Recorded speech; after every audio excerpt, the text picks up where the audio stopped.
essa época do canto gregoriano é representada no espaço bidimensional da tela de um quadro, na Renascença, como ponto de fuga.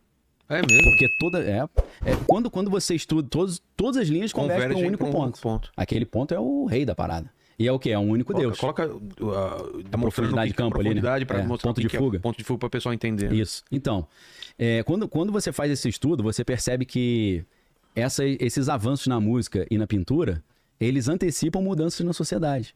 Porque enquanto você vê ali... A própria Mona Lisa tem um ponto de fuga, né? Tem. Você tem o fundo que vai convergindo, né? Atrás dela tem a estradinha e tal. Isso os caras começaram a fazer em Florença, quando eles observavam as catedrais e os corredores, e eles começaram a perceber que pela fisiologia do olho, o que estava mais longe era menor, o que estava mais perto é maior. E eles visualizaram essa ideia do ponto de fuga, né? Olha lá o ponto de fuga, né? Isso é uma representação da música tonal, da música modal, perdão. Porque tem um ponto e tudo vai para aquilo. É como se fosse um buraco negro que suga tudo, né? Chupa tudo. Aí o que acontece? Alguns caras olham para isso e falam, eu não quero mais seguir isso. Por exemplo, tem algumas obras do Rafael, não vou me lembrar de cabeça, que já tem 2 pontos de fuga diferentes. Tem um ponto de fuga embaixo e outro em cima. O que significa isso? Não é mais um único papa, uma única igreja, agora tem 2. Isso já é uma antecipação à reforma protestante. Total. Entendeu? Nas artes visuais, ali tá dando pra ver legal por causa dessa marca no chão. Claro, né? Então, é aquele conceito de que tudo que tá perto é maior, tá longe é menor, e se você for pro infinito, vira um ponto, né? É a maneira como a fisiologia da nossa visão funciona.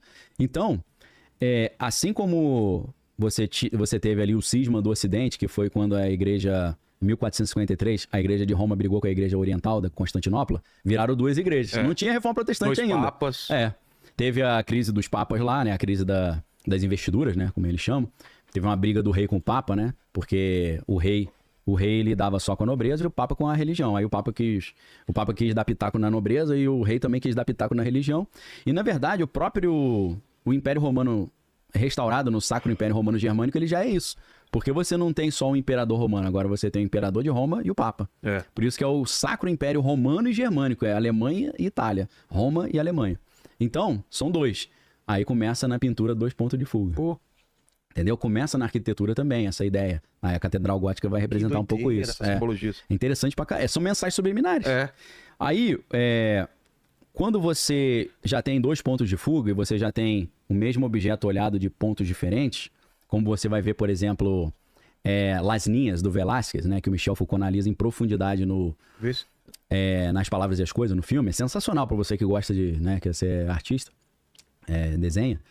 Esse quadro, ele já tem vários pontos de fuga diferentes. Las Ninhas? Las Ninhas, ou As Meninas, né? Deixa eu ver do Velázquez. Com certeza eu já vi, quero lembrar qual que é. E depois a gente fala também do famoso quadro da Santa Ceia aqui no Código da Vinci. Código da Vinci é uma série de mensagens, né? Lá dentro, faquinha no pescoço de Jesus, né? Do Judas. Aí tem a Maria Madalena escondida ali. Calma, mostra a imagem depois. Ali, essa imagem lembra desse? Tem. Lembro, mas qual cara, que é? Esse quadro dá pra tu ficar a vida inteira estudando isso. Tem reflexo lá atrás. Então, cara, sabe qual é a moral disso aí? O Michel Foucault usa esse quadro pra mostrar... Um quadro lindo, cara. Sensacional. E ele usa esse quadro pra mostrar a passagem da era medieval pra era moderna. Sério? A quebra? Ele usa pra mostrar essa mudança de, como ele chama, formação discursiva de um contexto de uma época. Nesse quadro, o que tá acontecendo? É um quadro meio metalinguístico. Por quê? Metalinguagem é a linguagem falando sobre ela mesma. Um livro que fala sobre o próprio livro, um filme que fala sobre o próprio filme. O que você tá vendo ali é o Velázquez em pé, com um pincel na mão. Ele tá aqui com a... primeiro quadro... Primeiro ali à esquerda, isso. Esse é o pintor. Em primeiro plano tá o quadro que provavelmente ele tá pintando. Ele tá pintando esse quadro. Entendeu? Só que, presta atenção, o quadro que ele tá pintando não é exatamente esse quadro. Ele tá pintando o rei e a rainha que estão refletidos no espelho lá atrás. Entendeu?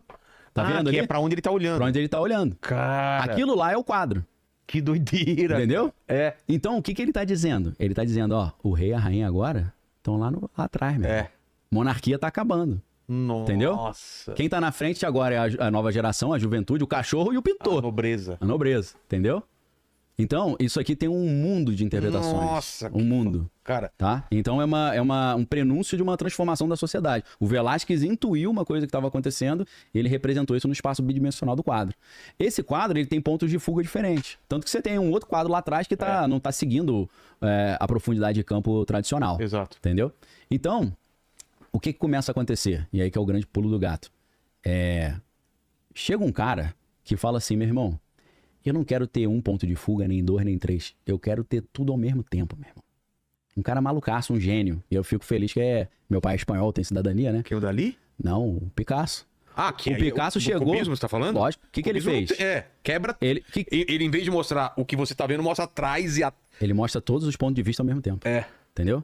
É eu olhando... Deixa eu pegar um objeto, esse copo. Eu olhando o copo daqui. Por isso que é o nariz... Que cor que é esse copo? Pra mim é amarelo, né? Tá. Ele falou outra É coisa. uma mensagem subliminar também. É. Quem assistiu esse episódio sabe o que eu tô falando. Copo é amarelo, né? Tá bom. Tem algum fã do cantor Dalton aí? Algum Não, daltônico? o Frei Gilson que usou esse copo amarelo como uma pregação quase sobre o copo amarelo. Sim, com certeza. Então, olha que interessante. A música, aquela primeira lá, a música modal... Mas vamos pegar alguma coisa do Dali de cubismo pra Sim, mostrar pode ser. isso aí. Algum Pode ser, a quadro própria especial? Guernica mesmo. Guernica já é uma confusão do caramba, né? Então, o que ele tá fazendo? Se você, na música modal, você tinha uma única nota, você só tem uma opinião permitida. Ou um ponto de vista. É o ponto de fuga das pinturas renascentistas. Quem manda é a igreja, só tem um Deus. Depois você tem 2 pontos de fuga e você tem a música tonal. Eu tenho um tom, mas eu posso tocar várias notas que eu quiser. Só que aí, o que acontece? Aí, ó, Guernica, né? Você vê... Qual que é o... Aí um cara que não tem conhecimento fala, esse cara é um retardado, isso é um lixo, né? Isso aí é... Tudo bagunçado aí. Meu filho desenha melhor. Na verdade, a revolução que o Picasso fez foi o seguinte, meu irmão, eu vou mostrar todos os pontos de vista ao mesmo tempo. Então todas as opiniões são válidas, manda a tua opinião aí, meu irmão. É uma revolução na sociedade isso. Seria o ápice da liberdade. Né? Isso tá até na Bíblia, né? A Bíblia fala nos muitos conselhos habita a sabedoria, no debate de ideias. Tem gente que acha que a Bíblia é contra isso. Não, por favor. Ela gosta desse debate das ideias. Então, o que o Picasso, genialmente, o cara é um gênio incomparável, conseguiu fazer? Ele conseguiu se libertar da prisão do renascimento do ponto de fuga. Ele falou, não vou seguir mais essa parada, meu irmão. Porque o ponto de fuga é uma única vista, um único ponto de vista travada. Você não pode mudar. Pra eu mudar, eu tenho que pintar um outro quadro. Ele bota todos os no pontos, mesmo quadro. Todos os pontos de vista ao mesmo tempo, né? Isso tem um conto do Jorge Luiz Borges que representa um pouco isso na literatura. Você acha outro quadro do Picasso, algum que tem uma mesa que dá pra ver muito isso? Sim. A mesa tá totalmente fora da perspectiva. Ela em vez de estar dá naquela empenhada, mesma né? perspectiva, ele coloca como se a câmera estivesse em cima. Ele destrói a perspectiva, Entendi. mostra ela de cima e os objetos não encaixam naquela perspectiva também, né? Então, aí o pessoal... Esse não... Isso tem uma mesa? Ah, tá. Eu achei estranho, né? Porque eu falei, onde tá a mesa aí, né? Esse nem tanto ainda, não. Tem umas coisas mais macabras. Tem lá a Demoiselle d'Avion, que é interessante, né? Então, o que vai acontecer? Aí a galera tá fazendo essa revolução. Aí vem um cara que ele desenvolve uma técnica de pintar Georges Seurat, se eu não tô enganado. Pintar com pontinhos. Ele desenvolve o pontilismo. Sei. O pontilismo é um prenúncio do pixel, pô.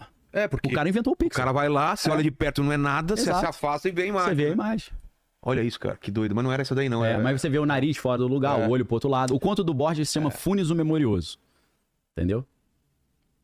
Sabe o que é essa história? Não. Funes o Memorioso. E Funes tem a ver com um negócio fúnebre, né? De morte. Por quê? Era o cara que tinha a melhor memória do mundo. Então, ele decorava o Johnny rosto... Mnemonic. Lembra de Johnny Mnemonic? Lembrei. Sua memória é incrível, né?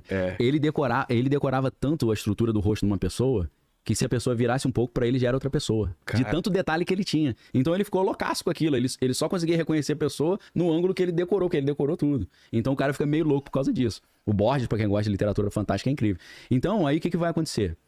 Chega um cara que fala, meu irmão, eu vou pintar pontinho agora. O Seurat, né? Pontilismo. O cara foi um prenúncio do pixel, pô. Então o cara tá à frente do seu tempo. E aí, de repente, surge a fotografia. Pô, a fotografia destruiu tudo. Por quê? A fotografia fez muito melhor o que o Renascimento queria fazer, que era uma pintura realista. Eu quero pintar igualzinho o que eu tô vendo. Quero retratar isso aqui. Aí a fotografia falou, faço isso muito melhor e mais rápido. Então a arte teve que se reinventar. E a arte pensou, nosso objetivo não é mais o do Renascimento de mostrar a realidade como ela é. Nosso objetivo é de interpretar a realidade. Então impressionismo. Exato. O que é o impressionismo? Eu não tô pintando o que eu tô vendo, eu tô pintando a impressão que eu tive. A experiência que eu tive. O expressionismo, né, o grito do Edvard Munch lá, vai mostrar o quê? Vai mostrar o sentimento, a sensação, né? Só que aí, eles começam a perceber que a pintura não precisa mais ser figurativa. Não precisa mais pintar a imagem. Aí vai surgir um negócio chamado expressionismo abstrato. O Willem de Kooning e depois o Jackson Pollock. E aí tem o surrealismo, que é o mundo do surrealismo sonho. também, né? O onírico, né? A psicanálise, né? Que é o... Os relógios derretendo.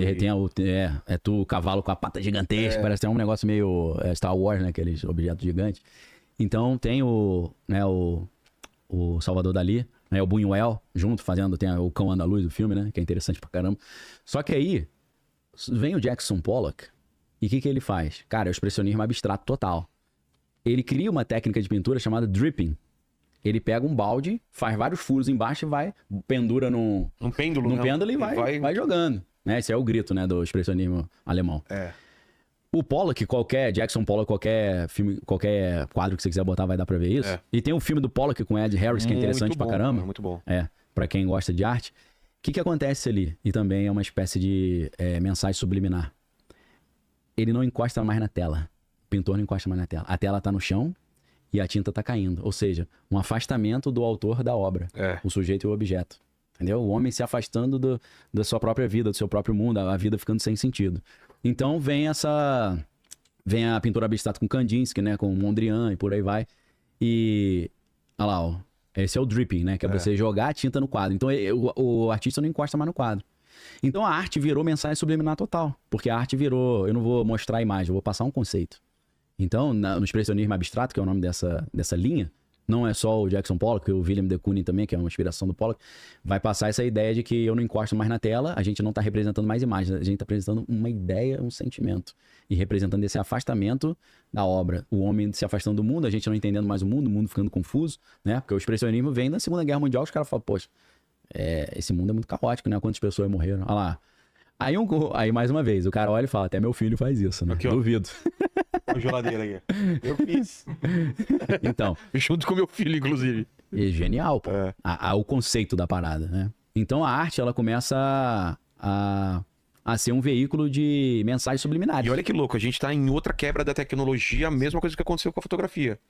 A arte não representa mais a realidade porque tem a fotografia que faz isso. Sim. Agora tem a inteligência artificial que faz o que os artistas estão fazendo. Exatamente. O que os artistas vão fazer agora? Isso que vocês estão fazendo, eu consigo fazer aqui. Sim. Igual. E vai ter que virar o mestre do prompt, né? Sei lá, cara. Ser um ninja de prompt. Não sei pra onde vai a arte agora. É complicado. Pra quebrar o que a... Até o roteiro cinematográfico, a inteligência faz. As imagens, você tem as imagens, você faz filme já com inteligência artificial. Faz, animação. Com pessoas que não existem, você não precisa pagar cachê. Reprodução da voz, você cria tons e vozes que não existem. Então, realmente, isso aí é uma reinvenção toda.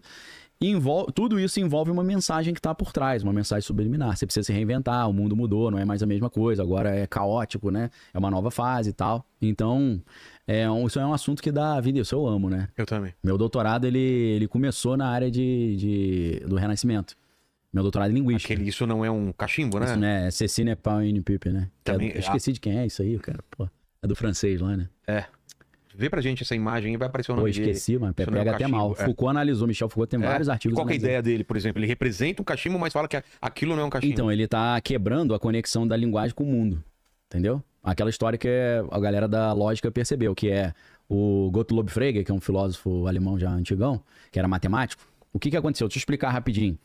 Os matemáticos perceberam que eles queriam explicar os conceitos de uma forma perfeita. Porque às vezes eles explicavam um conceito, o cara não entendia. Então eles queriam criar uma linguagem perfeita. Tem até um livro do Humberto Eco, que tem tudo a ver com isso aqui, porque o Humberto Eco era da semiologia, depois ficou famoso com o nome da Rosa e tal, o Pêndulo de Foucault. Mas ele originalmente é um professor de semiologia, né?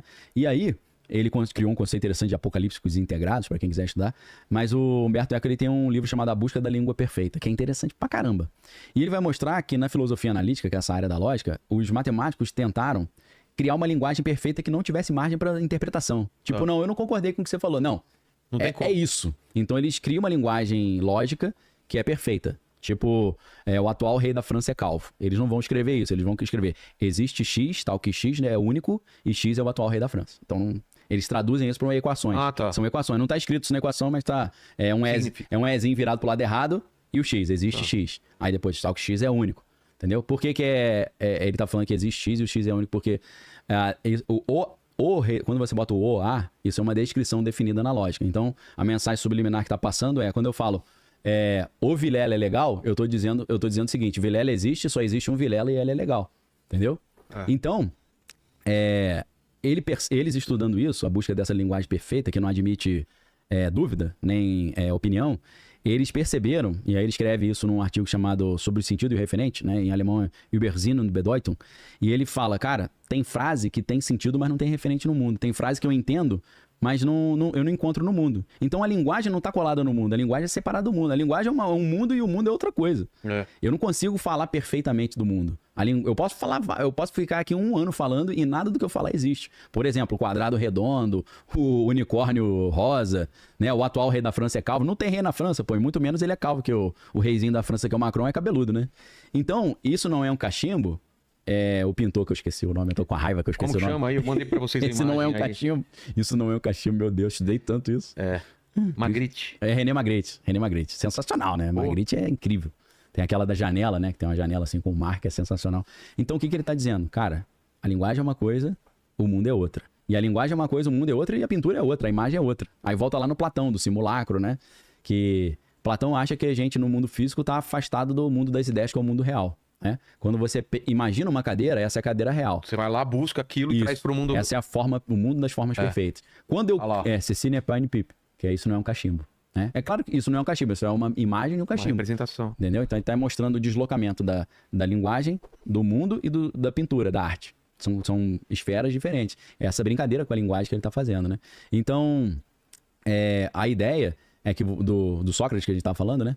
Você tem um mundo das ideias, aí você imagina a cadeira. Quando você fabrica a cadeira, isso já é um simulacro, já é uma versão falsificada. E se você olha essa cadeira que já é fake e pinta ela num quadro, pior ainda. Então por isso que ele não gosta de pintura. Ele só gosta de música. Porque a música era matemática, né? Ele pensa a música como matemática. Entendi. E música como engenharia da sociedade. Então, assim, a arte é lotada de mensagens subliminares.